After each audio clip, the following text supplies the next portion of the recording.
M L ಎರ್ ಕೈಲೇ ಜಾಸ್ತಿ ನೋಡೋಕ್ಕಾಗೋದಿಲ್ಲ. But local ಕಾರ್ಪೊರೇಟ್ರುಗಳಿದ್ರೆ ಅವ್ರ ಹತ್ರ ಲೋಕಲಲ್ಲಾಗಿ ಬಂದು ಜನಗಳು ಸಮಸ್ಯೆನ ಹೇಳ್ಕೊತಾರೆ ಕಾರ್ಪೊರೇಟರ್ ಎಲೆಕ್ಷನ್ ಆಗದೇ 10 ವರ್ಷ ಆಗಿದೆ.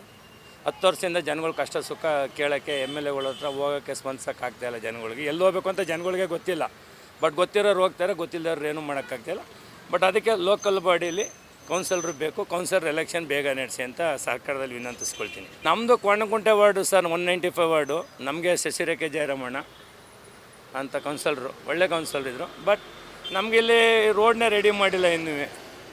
ಈ ರೋಡ್ ಆಲೇ 8 ವರ್ಷ ಆಯ್ತು KBR ಆಗದೆ. ಈಗ ಎಲ್ಲ ಗುಂಡಿಗಳು ಬಿದ್ದಾವೆ, ನಾವೇ ಮಣ್ಣಾಕಿ ಮುಗಿಸಿದ್ದೀವಿ.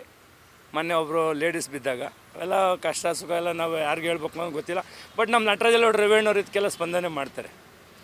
ಯಾವುದೇ ಒಂದು ನೀರು ತುಂಬಿಕೊಂಡ್ರೆ ಒಂದು ಯಾವುದೇ ಪ್ರಾಬ್ಲಮ್ ಆದರೂ ನಮ್ಮ ನಟರಾಜಲ್ಲಿ ರೇವಣ್ಣವ್ರು ಸ್ಪಂದಿಸ್ತಾರೆ. ಬಟ್ ಅವ್ರಿಗೆ ಫೋನ್ ಮಾಡ್ತೀವಿ ನಾವು ಯಾವುದೇ ಪ್ರಾಬ್ಲಮ್ ಆದರೂ.